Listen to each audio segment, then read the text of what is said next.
Thanks to my great-grandparents purchasing me bonds each of my birthdays that they were still alive, I was just able to cash those in, and some of that money went towards this book haul that you're starting to see.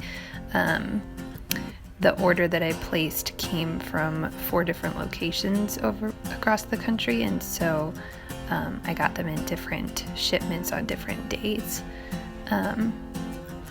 And these are books that I have been building a wish list of for some time. So you're seeing a whole bunch of different books here. We have a couple books that are really focused on different kinds of foods around the world. That's something that my kids are super fascinated with. I know for some children that are around the preschool, kindergarten age, animals are a big deal, and it's something that they can, they really connect with, and you can start to tie geography in with like animals around the world and stuff. But for my kids, it's food. And so I did not know what these books were going to look like on the inside. The illustrations aren't really my style, but the kids are still going to really enjoy them. And then adoption is something that we've been talking about with the children, because it's something near and dear to Luke and my heart. And so I have not read this book. I believe it's an Usborne book, but I had it on my wish list, and it was cheap enough that I decided to go for it. Naomi isn't quite reading yet, but I've decided to keep my eyes open for early reader books that I'm into, and we like the Dungies. So, and then this one and the one right after it is a continuation of our collection of the Little Lights series. If you've seen any of my blog posts on resources that we've been collecting for homeschool, you will have seen that we also have some of those other ones. And then this is the last Little House book in the series that we did not have yet, and I like this copy. Reminds me of my mom's. This book right here is one in a series that I'm interested in getting for the kids, and I had never looked inside of them, so I'm super curious to read through this one and then eventually invest in the series.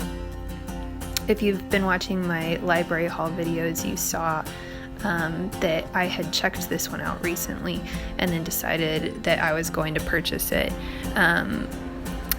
When you purchase from thrift books, you get to see what condition it's in, and all the books that I purchased were either good condition or very good condition, and I don't remember which the Atlas one was, but I did notice some little dents in the cover.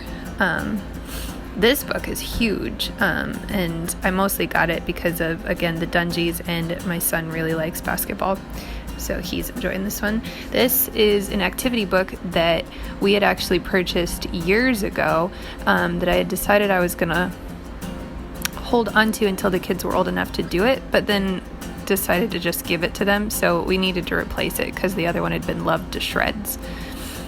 This A to Z book, I probably wouldn't have thought to get it, except that we really like Eric Metaxas as an author, and I really like the Prince of Egypt movie.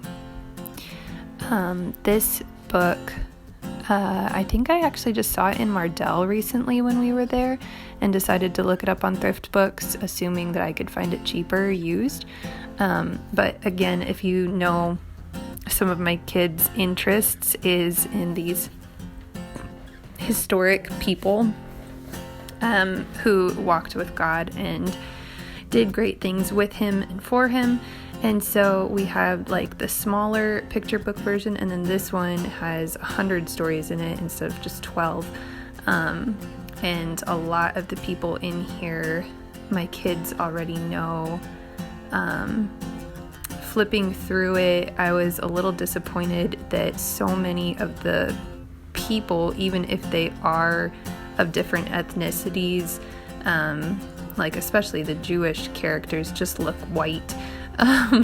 Sometimes I feel like we do a poor job representing that way, but and then here are 2 pregnancy books. I am not pregnant again yet, but know that I will be sometime down the road, and I'm just curious to read more on especially like nutrition in pregnancy, so stocking up for later.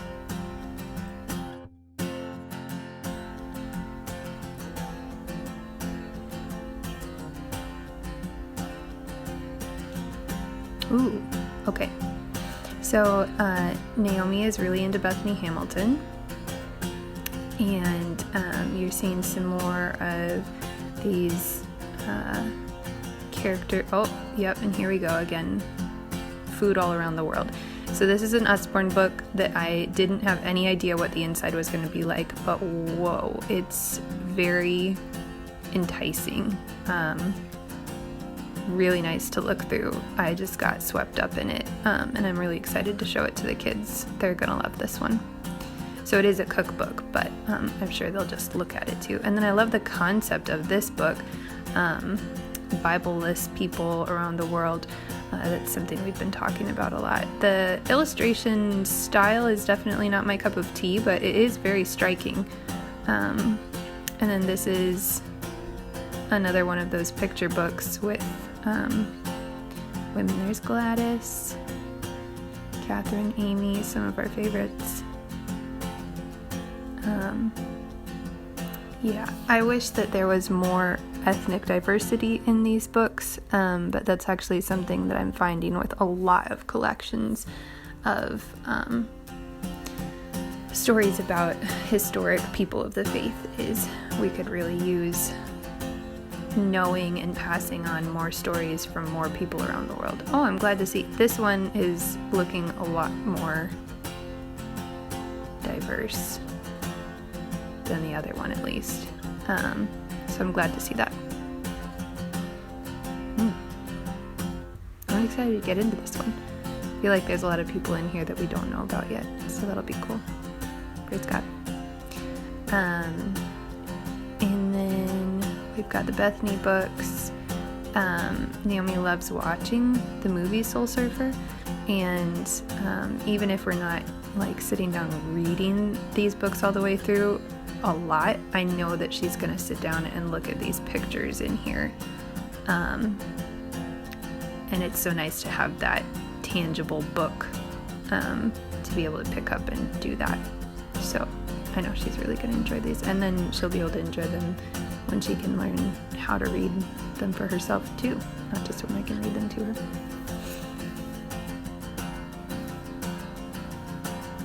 Ooh. Okay, this is a small one, but you're seeing a continuation of this series about foods around the world. So that's cool. And then this was the last Little Lights book in the first set of 5 books in that series that we needed to finish out that little portion of the collection. And then this is a book that I am just fascinated by. I've only read a little bit about it, so I'm really excited. Oh, there's even illustrations inside. That's super cool. So I'm really excited to get into this one and read it for myself and have that as a resource in our homeschool library.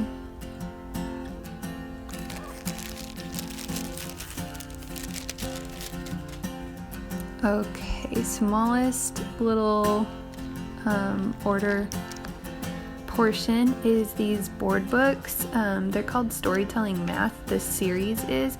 I think there's 4 of them. And originally we had actually checked one out from the library, and I enjoyed it so much, the kids enjoyed it so much. It's these concepts of math in these really simple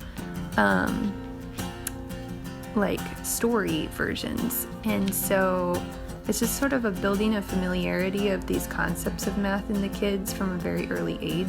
And then there's even some cool ideas in the back of each book of how to like take that education a step further for parents or caregivers. So yeah, I'd recommend look them up in your library if nothing else.